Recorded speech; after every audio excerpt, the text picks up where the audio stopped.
Sonicstate here at NAMM 2020 at the Gamechanger audio booth with Tom. Hello everyone, hello Sonicstate viewers. Yeah, now Gamechanger audio tend to always have something quite exciting to show, and this NAMM is no exception because we've got the light pedal here. Now this is a spring reverb with a difference. And the difference is the lights from the name of the pedal. So it's a spring reverb but with a twist, and the twist is that it has optical sensors looking at the spring, sensing the motion in the spring and turning that back into sounds, which is this.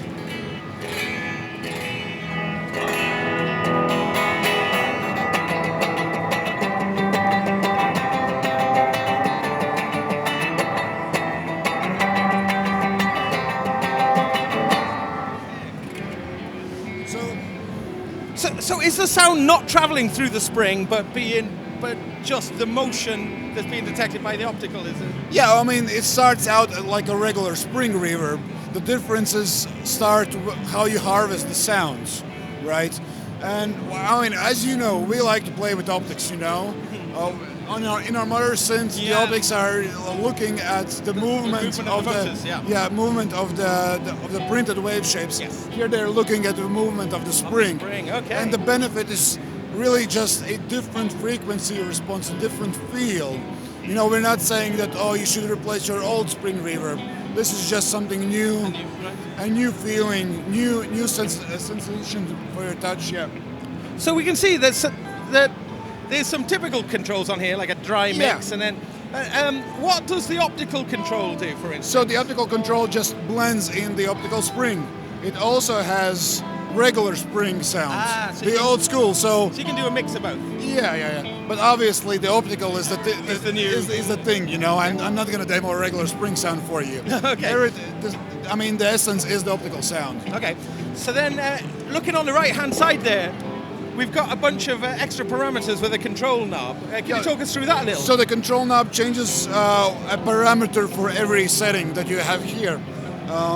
There are several sensors, and all of the sensors are placed in different position in relation to the spring. So all of them sound a little bit different. In the first optic setting, you can calibrate which one of those you want to hear. Okay. One will be brighter, one will be darker, one will be more gritty, right? Mode, you can actually go through all of the sensors, so it's like modulating which sensor you hear, and you can change the speed of that from very slow to fast. Okay, cool. And we can see in the display there how the speed is represented by the lights.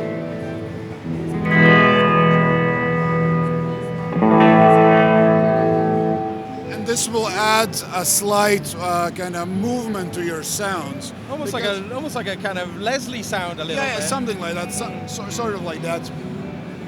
And then you also have a regular tremolo sound where your reverb is tremoloed.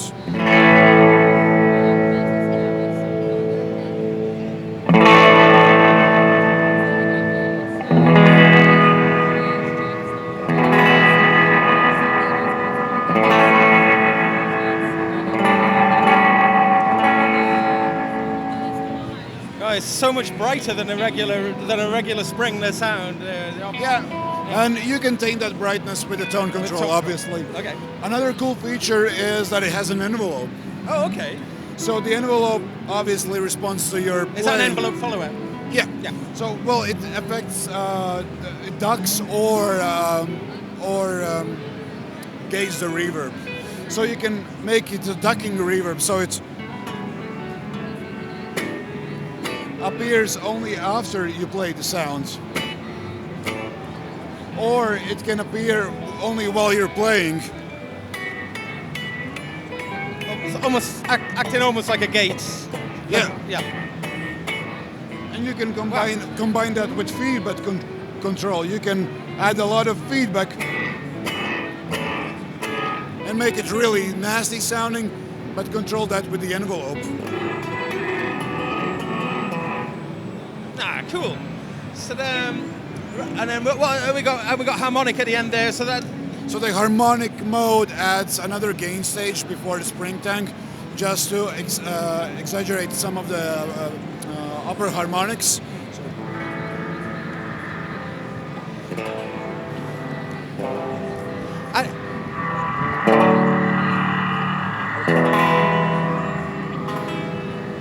And just to clarify then, all of the settings here can all be active. It's just you just go to it and set the level with the control. It's not one or the other, or is it?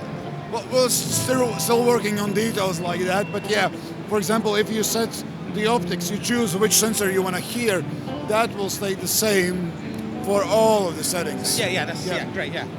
And then we got a latch control as well. Yeah, so you can do latching or momentary mode, so you can just pump in some reverb, once in a while. It also has trails on and off. Right. And on the back it has something like a shock absorber, because you can do this or you can engage the shock absorber and it will take care of it. Okay, that's a cool move. Wow. So, how far away from it being ready are we? When do we expect it to be released? We are going to do a pre-order campaign in March. Limited amount, limited number of pedals for limited time, and those are going to be shipping in summer. Okay, and do we know what the price is? Stores would be around June. Uh-huh. The prices also may vary, but we are looking at $299 at pre-order, and a little bit more, something like $329 when it hits the dealer stores. Great. Well, Tom, thank you ever so much. Looks really cool. Thanks for stopping by. My pleasure. Thank you.